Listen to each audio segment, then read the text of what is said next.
Hi, I'm Jeremy Crosby. And I'm Nick Boucher.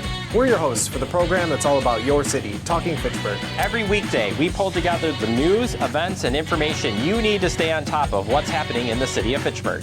Find Talking Fitchburg on cable TV, Roku, Amazon Fire, Apple TV, and our live stream on the web. Plus, you can find all our headlines and stories on Facebook, YouTube, and our video on demand service. This is your city. Keep up with Talking Fitchburg and the issues affecting you and your neighbors. Want to know what's happening in your city? Get Notify Me messages from the City of Fitchburg.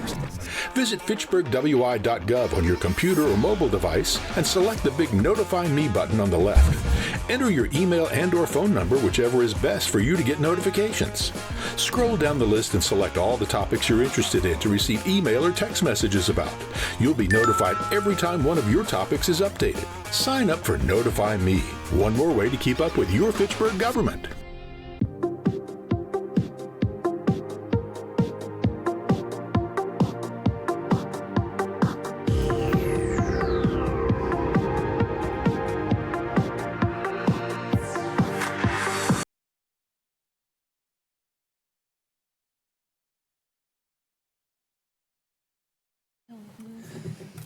Hello, everyone, and welcome to the August 2025 Library Board meeting, called to order at 5:30.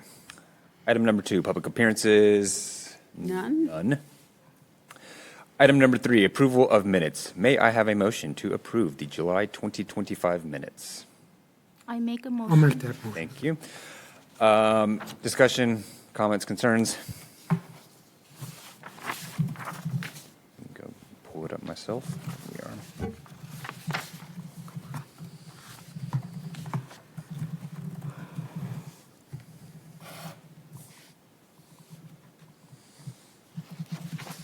If there is nothing anybody would like to change about this, all in favor of approving the July 2025 minutes, say aye. Aye. Aye. Opposed? Abstentions? Motion carries. Item number 4, financial report. May I have a motion to approve the May 2025 financial register and overview? I'll move. All right, so I don't have a whole lot to say about this. It's kind of a boring month. We're looking at May. Salaries and wages were all fairly normal. You'll see an online course in account 325. That is Phil taking Spanish at UW. Cool. Yeah. Thank you. The electric bill was not bad this month. I think this was the one that got me all excited that things were maybe going down. Don't worry, it's temporary. Waiting for that July one. Yeah. In account 390, I'm only bringing this up. This is not unusual, but because we're going to talk about it in one of our policies later, the lost paid found item, $27. So that it was paid to a patron who paid for a lost item. We're going to talk about that later. So just kind of bringing that to your attention. Would also bring to your attention in account 505 that we are already seeing overage charges for the copiers. So if you remember, we renegotiated our contract and it went down a lot. I'm a little worried now that they took our number of allotted copies down, and so now we're going to start seeing charges we've seen higher than this. So we're working with the staff to make sure all of our settings are on black and white and not in color, and trying to cut down on things. We'll see how that goes. In the overview, How much was 440 in overages? Like, was that like we were 1,000 over, or was that like we were like 4 over? I don't. Tim, do you have any sense of that? He's been looking at it for me. Don't remember how much the $4 one is over. I think It we're was- paying 2 cents for black and white, 8 cents for. That was it. I color. was gonna say it's like 2 cents for black and white. This is a black and white one. The color Yeah, they one. bill it separately. Yeah, and then they do the color separate. Yeah. So I can't remember this one. I know we just received the color one, Yeah. and that was a bit over. That was hefty. That was like $80. I think that is connected to summer reading program. So keep in mind, we print all of our newsletters that we hand out to the public in-house. So those are coming off of these, and those are in color. But I also think that we've been printing out a lot of stuff for summer reading. So That's what I was gonna say, is I think Him and I it are- increased because of summer reading. hoping that after, when we hit the July, September, that we won't have as many. Yep. We'll see. I quickly ran downstairs Now, like black and white. overall, from like trend, from let's just say 5 years, 3 years trend, do you see copy costs will continue to go down? Just thinking people read from their phone, right? Yeah. There's less copying going on. Yeah. I think, yeah. We also charge for it now where we didn't before, so it's kind of hard to track it longer term. Yeah. We've been doing that for a couple of years now. And we really do count on Gordon Flesh when it's time to renew to look at the average that we've had over the whole life of the contract. Yeah. Now I'm kind of wishing I had tracked that myself a little bit. We might be starting a spreadsheet. Yeah. Just keep an eye on things. Yeah. But we are still well ahead. We are still, Covered. Yeah. we were paying $1,900 a month Yeah. previously. So like this is not worse. But something to keep an eye on, I guess, going forward. I did just pull that one up. I do have that one here. That was black and white, and to answer your question, that was 109 sheets over what our allotment was for the black and white, It's not which isn't terrible. horrible. Right. Yeah. Okay. It's just kind of frustrating to see it this fast after starting a new contract. Yeah. Yeah. On the overview, as always, looking at the utilities bill, so we're at the end of May, and we spent $35,000, and we only have $65,000. I know you're tired of hearing me talk about this, because I say it every time, but we're going to be over in that account. The good news, though, is if you look at interest income, we're already at $42,000, and we budgeted for 10, so that allows for a little bit of wiggle room in some other places, so that's good. Any questions about either of these documents? All right.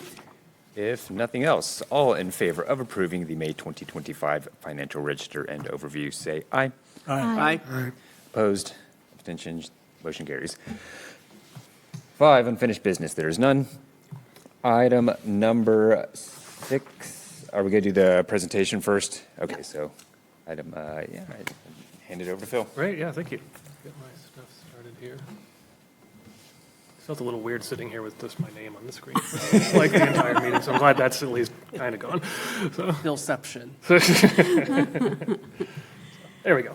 All right, so yeah, my name's Phil Hansen, as you saw, and I'm the head of the Access Services Department here, so thank you for having me here today. Happy to kind of talk about who we are and what we do here in the building and kind of how we fit in with the other departments to kind of how we keep things rolling and how we all kind of work together for generally the provision of library services and stuff like that we have here.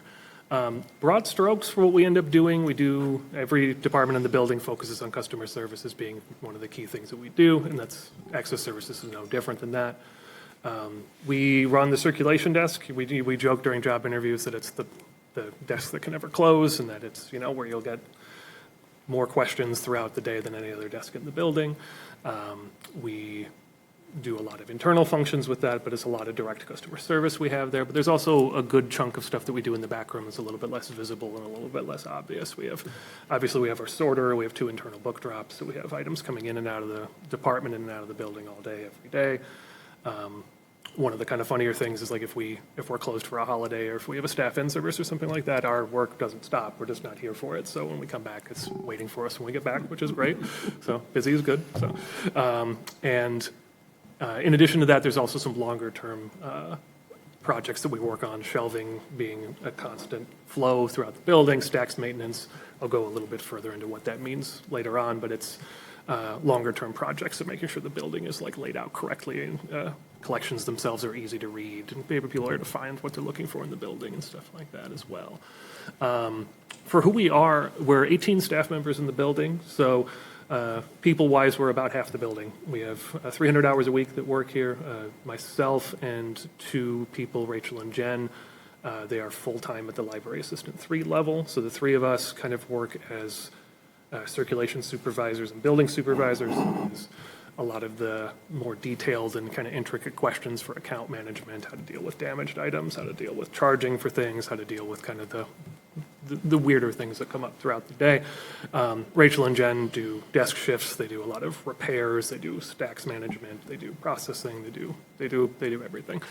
In addition to them, we have 4 desk workers, all at the Library Assistant 1 position.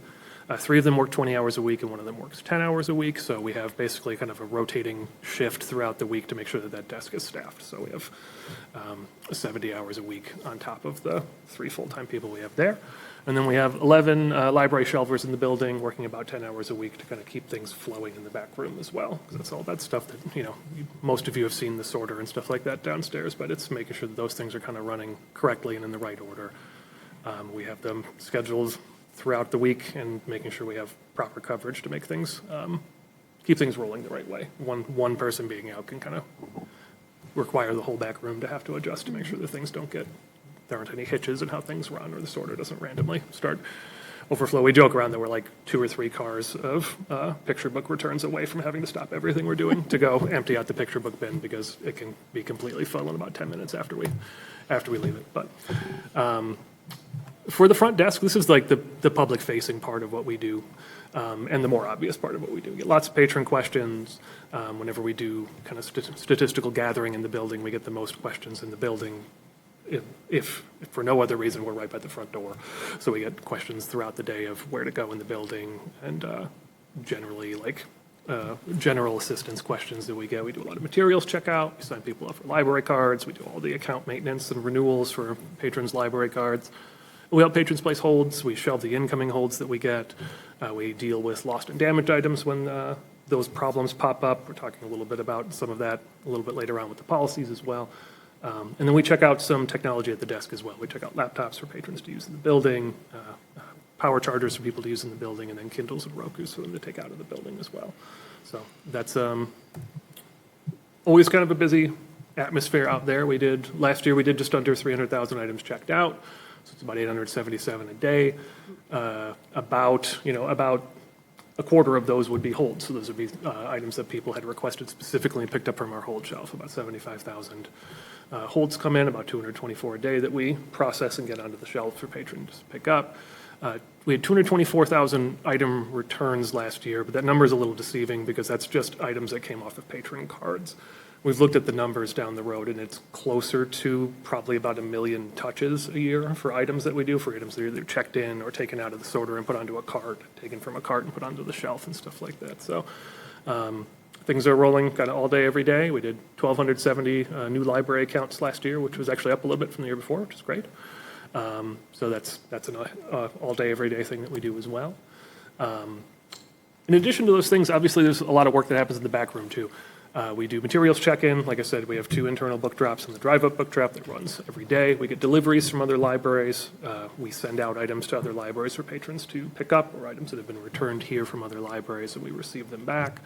We process the holds that come through for items that people have specifically requested. The Adult Services Department, they'll place outer library loan requests for patrons. So if a patron needs an item that's not in our system, they'll do the arranging of finding the item, but we do the physical processing of the item to get it into the patron's hand and kind of assign due dates and stuff like that as well. Every day we end up with some sort of, we call them problem items, but they're normal, so it's not really a problem. We get damaged items that come in, pretty regularly. We get items returned. Usually it's a DVD without the disc in it, like the case is returned empty. We joke around that if you get an audiobook and the first disc is missing, then the book wasn't any good because I didn't listen to it. And if the last disc is missing, then they liked it. So, and then we get like scratched DVDs, scratched audiobooks. Sometimes books will come in with like bindings that are kind of coming apart. So we deal with those items as well, kind of handle it internally with our own items. And we have our own processes for processing those items and sending them out to owning libraries if they're owned by a different library. Like I said, we do item repair as well, which I am terrible at, but Rachel and Jen are excellent at, which is great. So a lot of, we repair what we can. So a lot of re-glued bindings, torn covers, torn pages and stuff like that. If we can repair it, we try to. And that's an ongoing process kind of as well. For that backroom stuff with the red bin deliveries that I was talking about, we sent out 172,000 items and received 174,000 last year. So total is a little bit less than 350,000 items that came in and out in those red bins. That's about 8,680 bins of items that we process. So 1,400 items a day, 25 bins a day. So there's things coming in and out all the time in the back room. And those will stack up at different times of the week. The beginning of the week is always busier than the end of the week and so forth. But we have kind of processes in place to make sure that stuff's getting done correctly to get things back on the shelf and make sure that things are being processed efficiently and quickly. So, I took this picture yesterday just of the sorter, and I wanted to get the, I don't think this was in my presentation last time, but we have the posters and the little colored panels and stuff Decorated. like that. So it looks much nicer now. Yeah. But that thing, it runs 24 hours a day, so it's always up and running. You can see that there's actually a couple of carts in the process of being filled right there, and that's kind of how the shelvers work in the back there. They fill up a cart. Once it's full, it goes out to be shelved, and we time and date stamp all that stuff to make sure it's done in the right order, and it's a constant process kind of going through those things. So some of the other things that we end up working on that are a little bit less visible as well, obviously shelving is important. It's somewhere, I think it was like 1,500 or 1,700 items a day we end up shelving, somewhere in that ballpark. So a cart is usually about 170 items on average, we found. So somewhere between like 8 and 10 carts a day of materials we end up shelving. We have our pick list, which is what we call the pull list that we get for when patrons place holds. So items that they pick up here in the building, or for sending it out to another library, pull that every day, at least once, oftentimes more than once. Shelf reading is the process of making sure that the collections are in good order and things are easy to find for patrons. And then shifting are like longer term projects. So we've got a couple of shifting projects coming up for the construction up on the second floor here. We're going to be moving the oversized collection into that new reading room, and we're going to be shifting and compressing the adult biography section and moving that around as well. So those are all shifting projects that will help out with it as well. And then kind of looking to the future, we recently, it feels a little silly, but we added a puzzle collection, and to be honest, patrons love it, so that's great. So we have a collection that has only functioned with donations so far. We have not bought a single puzzle. They've all been donated, and it's been going very well. We're starting to work on a local holds project in the building here. It's basically, the long and short of it is it's a way for our items to fill holds for Fitchburg patrons longer before they go out to fill with other libraries. So we're kind of working on that here. The due date changes, we changed some of the due dates to have kind of books roll over a little bit more and get a little bit more use of having our new items go out for 2 weeks instead of 4. And then we're going to be involved with the strategic planning process going forward as well. Obviously, we're working on that now, or the next bunch of years we'll be working on coming up with ideas on how to increase engagement and circulation, kind of how we can get that going to help out however we can. So. And then it's kind of funny because it's clear that I reused this photo from last year, because one of the things we'll talk about today, if I can get this thing on here, is it was a very small change in one of the policies, is that it still says information over here, but it actually says circulation now. So, but this is kind of the desk, and this is the number one thing that we kind of think of, and that's what people think of when they come into the building, is we're the first point of contact that we have for people there, and we take that seriously. We do our best to give the best customer service that we can to our patrons. So, yeah, kind of a well, debatably quick overview of the Access Services Department. So yeah. Excellent. Does anybody have questions for Phil? Just a comment from my experience on the Friends Board. You and your staff do a great job. Excellent. You're very helpful for the Friends and the volunteers, many volunteers that come through the door for the Friends on a daily basis. So That's thank you. good to hear. Yeah, absolutely. Yeah. So thank you. Yeah. Excellent. Thank you. Well, you mentioned new accounts. Is that like a new card holder? Yeah, absolutely. Brand new So card, yeah. that 1,270 or 1,280 or whatever it is, yeah, those are brand new accounts. So the renewals don't count with that too. So that's about 1,300 people that came in and got a new library card with us. That's good. Which is great. So sorry, say that one more time. That was like 1,200 in just the last year? yeah, exactly. So, and that's brand new accounts. So like when accounts expire and stuff like that, we handle that as well, but that number doesn't include that. So that would be probably quite a bit more than that. I would think we get a lot of account renewals of people every 4 years. Accounts, they expire, which isn't really the best word for it. But the idea being that we're just checking contact information, make sure we have the right address and phone number to get a hold of people if we need to. So that's another process of what we do to make sure we're And up to date. keep in mind So- that if you come in here and you have a Madison card, that's not a new card. You already have a card in the system. Yeah. So, I mean, it's impressive how many people that haven't used the library system come in and get cards. And that I was, think that would peter out over time, right? But there's always new people moving to town, and well, and that was the point I was going to make too, is we just got the latest population estimates from the Department of Administration, and the city population grew by about 1,000. So we added more library card holders in the last year than people in the city. So you can't even say every new person got their, so there's, Right. we're still, Right. still reaching more folks. I thought Yep. that was impressive and Yeah. a nice statistic Yeah. to see. We're growing faster than the city itself. Does Yeah. the system, like overall in the state, does it allow duplicate cards? We try very hard not to. Yeah. Within South Central system, Yeah. you could have in different systems, people Yeah, have cards. Yeah. absolutely. Yeah. Rock County, the Bridges system, and Yeah. stuff like that, people have those, but otherwise, one of the things that Jen and Rachel do a lot is if people do accidentally get signed up for 2 accounts, we have to kind of merge those together, so. Yeah.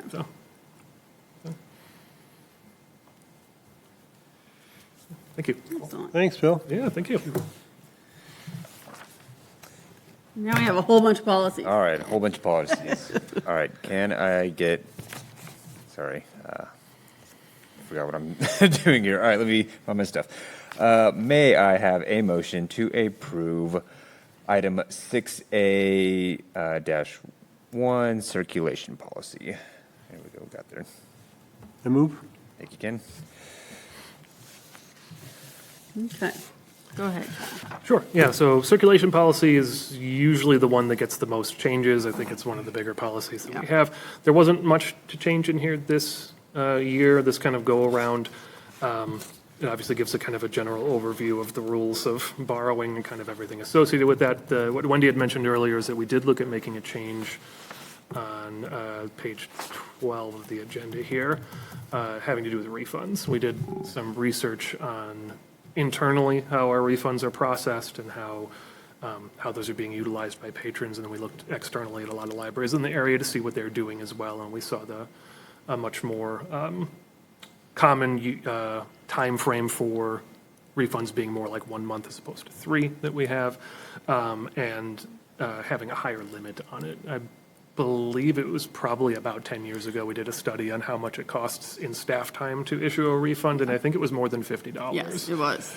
So- And that was 10 years ago. So between the time that Phil staff have to fill out forms for something that's lost, and then it goes to Tim, who has to do a payment request, and then it goes over to the finance department, and I think has to go through 2 different people in order to cut a check that then comes back to us, to Phil staff, to get to the patron. Right. It's a lot of time.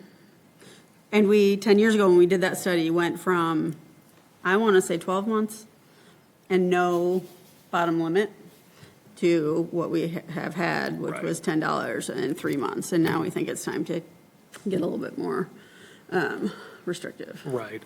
We pulled some statistics from our refunds as well, and we saw that because we were worried that the 1 month time frame might not be enough time for folks, but almost 50% of the refunds we do are actually on items that were paid for and then returned in less than a week. So within 0 to 6 days, 2/3 of the refunds we do are within 2 weeks. So that was kind of the other reason that we added in the limit of 1 per 12-month period, is that we do, and we've reached out to patrons with this over the years as well, but we do have, it's seemingly more people who are kind of managing their account by coming in and paying with a credit card and not really paying attention to what's going on their card. So we'll have people who will pay for items that are literally in the book drop as that goes, and then we have Just so they can check out. Just so they can check out on the Right. spot. So we're trying to still offer refunds, especially when, I think it's an important thing to continue to offer, so we still want to offer it that way, but we think that kind of like pulling it in a little bit and having it only for 1 month, bumping up the dollar amount from $10 to $20, and then doing 1 per 12-month period. And we should maybe Yeah. mention that most libraries smaller than us don't offer a refund. So if you pay for a book because you can't find it, then if you find it, it's yours, but it's paid for. It's the larger libraries that do refunds, and I think we do want to continue to do that. I feel like there's 2 groups of people that utilize this. It's people who, oh my God, I lost a book, I can't find it, I don't know what to do, I'm so sorry. And then there's people who are like, I'll just pay for everything on my account because I don't know where it is, and I'll just bring it in later, which is a repeat customer, for sure, when we pull up records. And then I think the one-off people that have, I mean, I've had to do it, I've lost a book before. But yeah, I feel like we're trying to narrow down the people that are managing their accounts with this way. I feel like people think it's like going to Kohl's and I'll just buy a bunch of stuff and then just return whatever doesn't fit me. But this is, like, we can't just swipe a card and reverse it. Like, it takes a lot of steps and a lot of staff time to reverse it. Yeah, we have to. And I don't think check people and- understand that, and I don't know that most people need to understand that, but we've got kind of a problem going on with a lot of these happening. And I think this offers a good solution Yeah, to it. So I do it's too. still allowing people with lost items to get a refund, which I think is important, but Yeah. it is kind of limiting people from doing it habitually. Yep. So, Yep, so, that's a good way to put it. so, yeah. So that I believe was the only change to the policy here. Yeah. What are those things there? So, Okay, so going from $10 to $20, how much return stuff is that? I see we've got $15 up here for audiobooks and $5 for CDs, but is that like a book or? generally, yeah, it'll be a book or a DVD, dependingly on how So much it is. and that'll hit the $20? That'll be over $20 for most of it. A hardback So, these days is especially, 30. A new book, Yeah, absolutely. and it's the So- replacement cost. You know, we get a discount on things that we buy, but this is the replacement cost that Yeah. goes into the system, so. So I guess, could you help me kind of walk through the process of how the fines are issued to begin with? If there are so many returns so quickly, is it something that it's 2 weeks and 1 day and the fine goes on? And, I'm just thinking if we can cut down the number of refunds we have to issue because we give an extra like grace period or something, could that also help Sure. with the staff time aspect of it? Potentially, it's tough because what ends up happening is basically whatever item you check out, it doesn't really matter what the original loan period is, but once that item goes overdue, it stays overdue for 28 days, so it's already a pretty long chunk of time. On the 29th day, the system in the morning, like in the middle of the night, will basically convert that item from being overdue to being lost. And then at that point, it'll charge the replacement cost to the card. So you essentially have a month So- grace So, after the due date, right. Okay. before it charges you. And for most books and stuff like that, it ends up being about 2 months that you've probably had it. Because it'll Well, be right, a and month. generally, Yeah. you can renew, if it's not something that's high demand, you can renew twice. So if you check out something for 28 days, renew it twice, and then you get 28 days grace. Like, that's a pretty long stretch. Technically, you get the grace every time, so, because you Oh. can renew it at that 28th day before it goes lost. Never I done shouldn't that I shouldn't have before. I said that didn't out know loud, sorry. Perhaps I shouldn't have asked that, and now we've opened up a can of worms. But Strike that from the record. Yeah. So, yeah, Yeah, so I feel like, and I think that the staff at the desk are really good about, like, if you yeah, think you can't find it, we'll renew it for you, give you more time. We always suggest, like, look under the seat of your car. There are so many audiobooks that slide under some people's car. Like, I think we try to be really accommodating. and we'll hop in the back if they say, like, I just dropped everything off on the way in. Yeah. We'll go back and grab it and check it in, Right. stuff like that, to try to it's- make sure we Unless have. it's 100 things. That could be, we try to do that as much as we can. Right. So sometimes it's not Right. feasible, but, so. So I feel like this reads more punitively than it actually plays out. But has to be in the policy. Yeah. Yeah.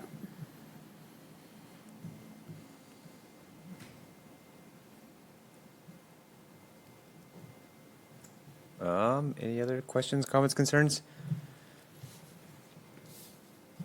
And if this doesn't work out, we can always change it back next year. Yep. Yeah. I think it's reasonable if that's it's a recommendation though, so I'm for it. Okay, if nothing else, all in favor of approving I've lost the name of it again, the circulation policy, say aye. Aye. All opposed? Abstentions? Motion carries.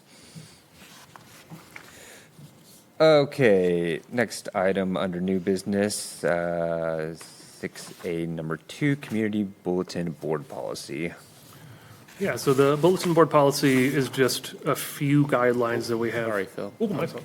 Could someone approve that? I think I Oh. need an approval for each one. Is that right? No, we need a motion Or, excuse me, Can a I- motion. and discussion. Yeah, motion. Did we have a motion? Before he starts, yeah. All right, can I get a motion to approve item 6.2A, Thank you. community bulletin board policy? I make a motion. Okay, thank you very much.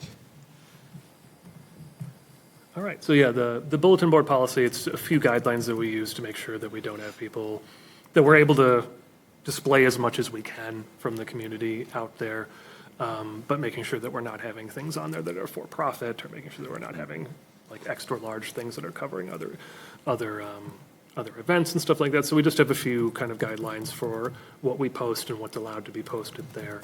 We didn't have any changes to it, but it's generally speaking, just making sure that we're having it about free informational events in the community of Fitchburg. So. Perhaps a bit meta of a question here, but do we post the bulletin board policy on the bulletin board so that folks who want to know what the policy is? That's a good question. I think so. So that way, if somebody comes back and says, there's ever dispute, I could think you can just walk right over and show it, point to it. If we don't, I think we're about to. That's a good idea. So. A plastic thingy. Exactly, right. Like a little sign holder or something. Yeah. So I'll double check that. I think we do, but if we don't, that's a good idea. Yeah. So. All right. All in favor of approving the community bulletin board policy, say aye. Aye. Aye. Opposed? Abstentions? Motion carries. Next, can I get a motion to approve the laptop checkout policy? So moved. Thank you. So this is just the general rules on borrowing laptops in the building. We have a few limits of, we don't want 8-year-olds coming in and having their parents surprised if they leave with a laptop that costs $800 or something like that. So we have a limit of 16, being 16 or older, a few kind of procedural things in there when they need to be returned and so forth. I joked around a little bit earlier that really the only change that I had was that it's not the information desk anymore technically, it's the circulation desk. We've called it the circulation desk for 14 years, but the sign is up now. So the architect really wanted it to be an information desk. Yeah. It took us a long time to get that changed. Get a lot of patrons asking, where's the circulation desk? So thank you. I'm glad we have the sign. So, but otherwise, I think, that was the only change that we had in there. Yep.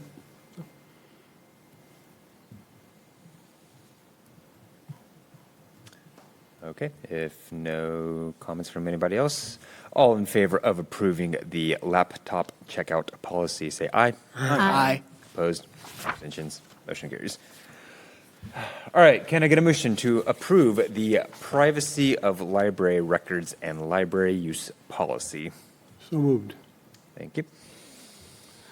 Yeah, so this is a policy that doesn't change a whole lot. We updated it a few years ago to be a little bit more specific about what is protected in the building. So it kind of specifically talks about items that are borrowed or consulted, information with staff interactions, the actual physical presence in the building and so forth. But generally kind of just goes through in the numbered section at the bottom, talks specifically about what we're allowed to do and what we're not allowed to do and how we protect our patrons' privacy, which we take very seriously. And the second page is just the straight Wisconsin statute 4330. So it is copied straight from there. I checked, it has not changed. And we didn't have any changes to that. But otherwise, this sort of just governs that general idea of what people can expect from us, of what we're going to protect for their information and what we can do in the kind of the confines and bounds of our job, so as well. We care about this a lot more than patrons do, probably. We sure do. But it's a real part of being a librarian. Mm-hmm.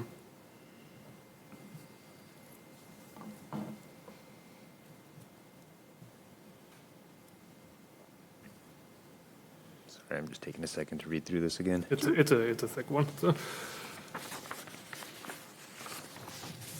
This feels like something that could be meaningful. Yep. Given the current environment. Absolutely. Yep.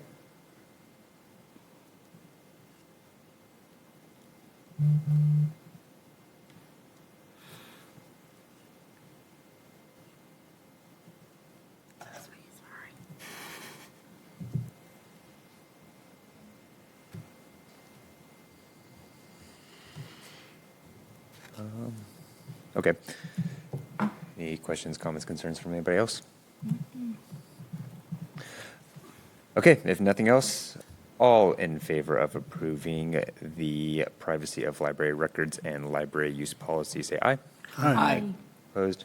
Abstentions? Motion carries. Okay, next one. Can I get a motion to approve the theft of library materials policy? So moved. Thank you. So yeah, this policy is real straightforward in that it is directly copied from the Wisconsin state statutes on what constitutes theft of library materials. Hasn't changed, I don't think, since I've worked here. generally gives an overview of what is considered library material, what is considered theft, and what is considered inappropriate. We haven't had any changes to this or anything like that, but We luckily don't have to use this very often. We have had a problem with concealment, which is included in here, where we had a patron that was hiding books from a pride display in the hopes that nobody could find them. And we did have to write him a letter to stop doing that. So it's been useful, but we don't have to use a lot, which is great.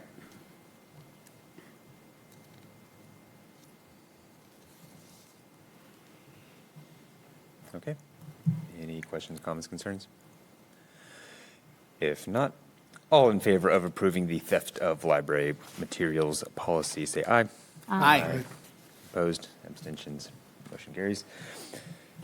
Okay, item six. I'm going to let Phil run away. Ah, yes. oh, thank you. Sure. Thank you so much. Yeah, thanks, everybody. Thanks. All right, under new business, item 6B, approve invoice for study pods. Can I get a motion to approve the invoice for study pods? So move. Thank you. All right, so just some background on this. So this is over $25,000, so it has to come to the entire board. Doesn't happen a lot, but it is this year. This is part of the CIP project for the second floor redesign. Just a note that I did have both Patrick and Ann Camillo, the former treasurer, pre-approve this before I placed the order, so it would not be a surprise, and I gave Mariah a heads up that it was coming as well. So these are the 8 study pods. They came to $66,014. They are very well made. There was a less expensive option, but it needed to be either bolted to the floor or the base needed to be filled with sandbags so that it wouldn't fall over, and I felt like this was a safer option. They would have been less expensive without power, but then I think they're far less useful to people, so I insisted on putting the power in them. This is by far the most expensive part of this whole project, and I get commercial furniture is more expensive than anything you would buy for your house, so it's a little bit heart attack inducing when you see it originally, but I think worth it. I think those things we'll have them for years. The fabric, both on the surround and the seat, are high performance, so we can, I think, wipe those things down for years and not have any issues with them. So, yeah, and they've been very popular. So I think already worth the investment, but it is kind of a chunk of change to spend at one time. So. Yep, sure. And that was more or less the discussion we had before buying this. This seemed like the way people usually do their studying and reading in the real world these days, especially if you've been like at university or something. They've got these things all over the place. Yeah, people really want the sense of privacy. We don't really want them to have privacy. These are really a nice kind of middle ground for that. The 4 that are sitting in the stacks, which is their permanent home, replaced 2 4-top study tables, and I think never in my career here did I see more than one person sitting at that table for 8. So I think this is just a much more efficient use, because 4 people can sit there and not know that the other people are there, or not care, not feel weird about it, not feel like somebody's watching them, or that they have to be quiet. Well, they should be quiet, but yeah. So I think they're working out really well. I'm not kidding when they barely got the legs put on them before people were putting their stuff in them, and they're not always full, but I feel like every time I walk out of my office, we've got these 2 over here temporarily, and there's always at least one of them is occupied, and it's just been interesting for me to see how many times I walk out, if they're the same people, because some people stay for hours. If they turn over every hour, it's fascinating. So I think a good choice. Agreed. Yeah, it was interesting using them today, that Patrick and I were using them right next to each other, sitting over here, and again, kind of didn't realize it either, even though we're sitting an inch apart. That was it until I got up to do some printing example. and stuff, and then because I'm shuffling through my stuff, and hey. Yeah. And it's not until you really sit down on one of them that you realize that you really do feel like you've got your own space, right? That other people are not. But also, we're happy with them because we can see what you're doing. Yeah. So it works out for everybody. You can see people in there, but you can't see their laptop. Right. Yeah, there's a little privacy there. Yeah. And I'll also add that I appreciated that there was a USB-A, a USB-C, and a regular household outlet in there as well. So we're kind of future-proof with technology, which as fast as it's moving. For a little bit. Yes. Yeah. We're good for at least a few years. And I would imagine in the future, if we need to change out that port for something for the next round, when USB-A is no longer a thing, right, that we could probably do that. So. the company that made them has been around forever. They're in Chicago. I've seen their warehouse. They do fantastic work. So, yeah, very happy with them. And so have people been when I shared the photos on social media too. People were very excited. So Yeah. little anecdotal evidence. It's not as good as a study room for some people, but I think it's a close second. Yeah. Excellent. Okay. Anything else? Nope. Nothing else. Can I get a motion to approve the invoice for the study pods? Or, sorry, not motion. All in favor of approving the invoice for the study pods, say aye. Aye. All opposed? Abstentions? Motion carries. Thank you. All right, item 6C, the 2026 budget. Can I get a motion to approve the 2026 budget? So moved. Thank you, Ken. All right, so this is version 2. You saw an earlier draft last month. This is actually balanced. I highlighted in pink, you'll see the $237,000 that we're using from fund balance, which means on the second page that we can be that much overspent. So we've got $238 to play with here. I'm not going to say. $238,000. Huh? You said $238, $238,000. No, $238. I think we're at yeah. The pink highlight, is that what we're looking at? Yep. Oh, And we I subtract- see, yep, I see Yep, where you're at. subtract the second Gotcha. one from the first one. So Gotcha, yep. $238. If you look at the property tax levy, it did, net new construction came in at 2.59%, so that went up a smidge from the last time you saw this. I'm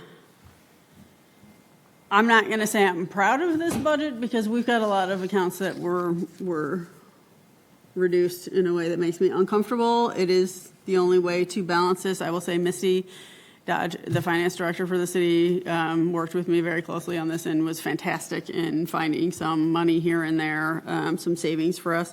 The one, and we talked about this last time, but the one that concerns me the most is the 240, the repair and maintenance by others. So that's if we have an emergency in the building, or not even an emergency, but the front door stops locking and we have to call someone to fix it. The garage door doesn't work, we have to call someone. A valve goes out in the in-floor heating, we have to call someone.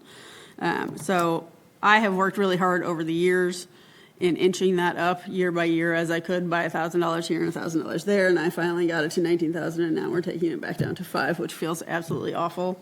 The good news for that, I will also say we also took down the 350 and 360, which is maintenance supplies and custodial supplies. The good news with all three of those accounts is that we can carry forward money that we don't spend this year. So there's two ways I think we can kind of protect ourselves. We can bulk up on our orders at the end of this year so that we've got things on hand, toilet paper, cleaning supplies, maintenance supplies, that kind of thing. But also anything that is left at the end of the year we can carry forward to have next year. So it pads those a little bit, gives us a little bit more wiggle room, but I predict we'll have some problems, especially in that 240. I will also say the utilities account is not as high as I would like it to be.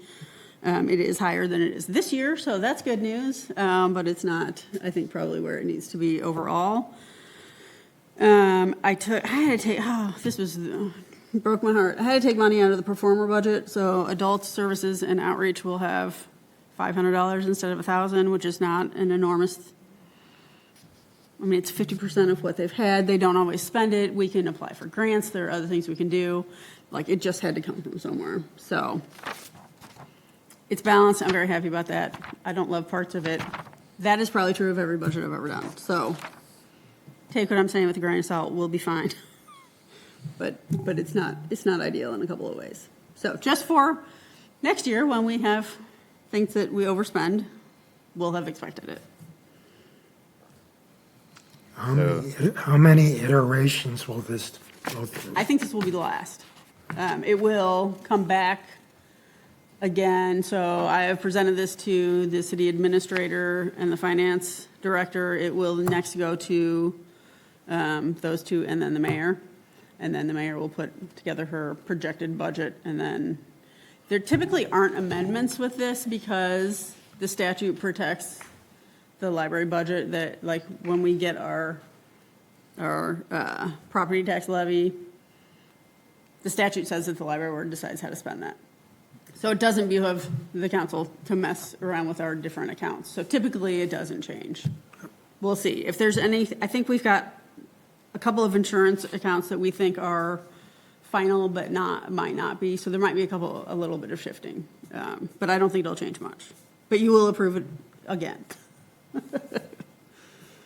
Yeah. Thank you. Any other questions? I Yeah. sort of got all the state and different states' budget mixed up now. Are we allowed carryover? Yes, so we have our own fund balance. Okay. Thank goodness. So we're our own fund within the city. So our fund balance stays with the library. It's how we're financing the whole CIP project and the children's project next year. But we cannot use that money for operating, which is kind of frustrating. So we have money in one way and we don't have money in another way.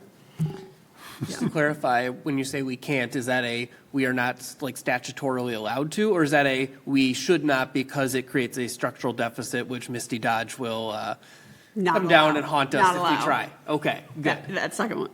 Yeah. I agree with her, Yes. but I don't like it. Yes. Yeah. As we look at 345, public information and education, and I Yep. feel awful, given my background in communication, that I'm suggesting this. But even reducing it to 1,000, the last few years, we haven't spent more than $558 on this, except for 22, where we spent $1,497. Do we think we could even squeeze a couple $100 more out of there? Could we cut that down to like $750 and use that If we $250? had to, we use that for printing brochures, bookmarks, summer reading stuff. I'm hesitant to do it because we gave up Beanstack, which is the software we use for summer reading and winter reading, and we are going back to paper, which we will have printed at Sprint Print. So I think that cost is going to go up. Okay. So I'm hesitant to do it. Okay. Like we saved in one place, but it's going to result in more spent out of that account. Okay. And then I know for like the computers and stuff, we spend a couple $1,000s every year replacing those.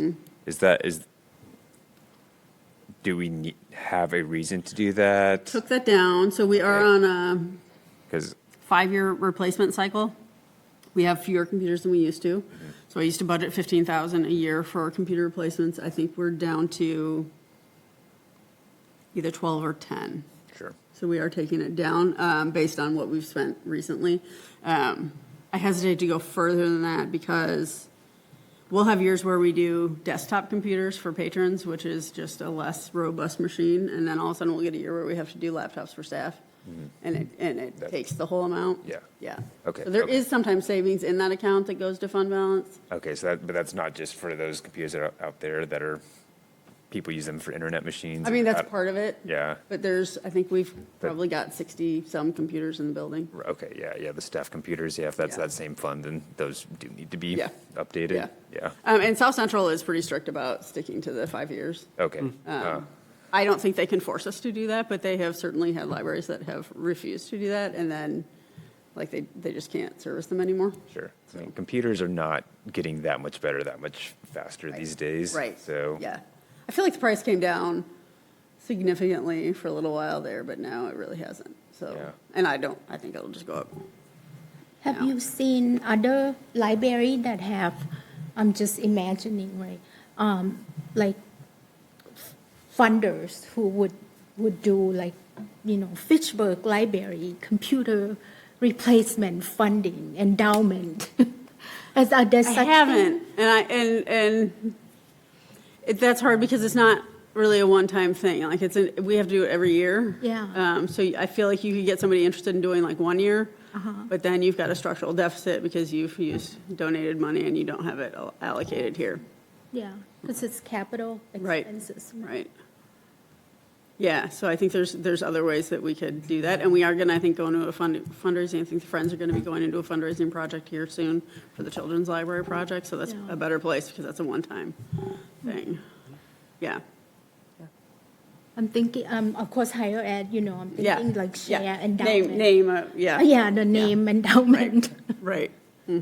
This kiosk brought to you by Best Buy. Yeah. And we did that for the original building and things in it.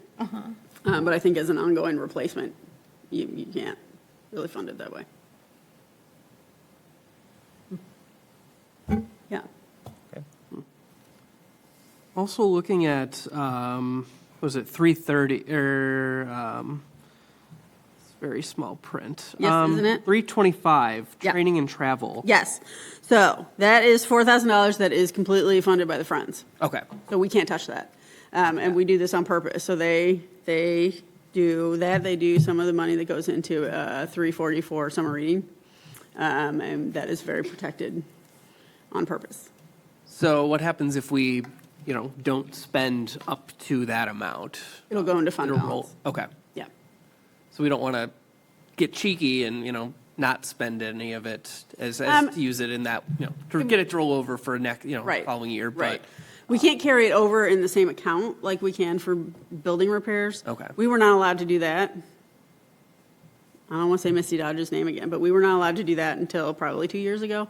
And so for all of the city buildings, we decided that there's some years that you have a lot of repairs and some that you don't. But not for travel and training. And it really depends on what is going on. So if we've got a conference that is across the country and people have to fly to it, then we spend more if it's closer and we can spend more people. So we don't always spend the entire amount. For sure, during COVID, everything was online and free because everybody was being so nice about everything. So we didn't, but yeah. But yes, I like to have that protected by the Friends. sounds But it is odd to see that it's one of the easiest places to cut, is why we do it that way. Mhm. Any other questions? All right. Okay, if no other questions, all in favor of approving the 2026 budget, say aye. Aye. Opposed, abstentions, motion carries. Item number 7, President's Report. This will be my last meeting. It's been an honor working with you all. I'm going to miss this very much. I've very much enjoyed being part of this board. Been great having you. But yeah, to those who don't know, I'm moving to Washington, D.C. for a job, and so, We'll look for you Congratulations. on the news. what was that? We'll look for you on the news. I hope not. Running, See if you can straighten some things out while you're there. or like running in the background. Okay, you might see me doing that. Yeah. Yeah. Oh, I'm going to be living close to the National Mall, so I guess Yeah. that's going to be where I literally run around. Yeah. So anyway, thank you all, and appreciate that Ken is willing to step up, at least for the next Yeah. few months. So yeah, thanks, Ken. Yeah. And and otherwise, business related though, Wendy's yearly review will be coming out shortly. I just got the information from the city, so I'll compile that, get that all sent out before I leave. But then it'll be up to Ken to go over the results and have the closed meeting and get Yeah. that submitted. Yeah. So I'll make it easy on Ken. Yeah, exactly, yes. Absolutely. Everybody meet your deadlines because Ken's doing us a huge favor by picking this up. And not to be that guy here, as far as the next steps for, do we have to have a re-election for board, for a new president, or how does that work? In the past, we have not. Okay. If we've had a change, we do that once a year at the annual meeting to do a whole new slate, but if we have someone just stepping in, we don't. Okay. Yeah. But we will need a new vice president. And the statutes and the descriptions were very clear that if the president's not available, the vice president takes over. Yeah. Okay. Yeah. But yeah, for actually filling those spots, I guess, yeah, we're gonna have to do another one, or does that wait till spring? We'll see. We need to get a new member first, and then Sure. we'll work on it. Okay. And that's all from me. Item number 8, Library Director Report. All right, you've got statistics. You can see July was very busy, which is typical. I'm happy to see the door count where it is, and checkouts. Would always like them to be higher, but they are also good. Outreach programs and attendance is also up. We don't have summer reading, but we will next month, totals for that. Facilities, if you noticed, there's a lot of plastic hanging from the ceiling over by the tech center because the wall is in the process of being taken out. They started on Monday. Findorf is doing it. They have been fantastic. They are loading up their trash and like covering it and like working around patrons, and they've been fantastic. The wall came down Monday, drywall Tuesday. Today they took out the studs and put in a header. So we're, I think, going to be done by the end of the week is what they think. Wow. Yeah. And it already, like, even, like, they have a tunnel of plastic inside, outside, and it, even with that, it just feels enormous. That cased opening is just going to be fantastic. So I'm very happy with how that's going. Personnel, we have a couple of shelvers going off either to college or to grad school. So we've got a couple of openings that we're hiring right now. Also, just an update.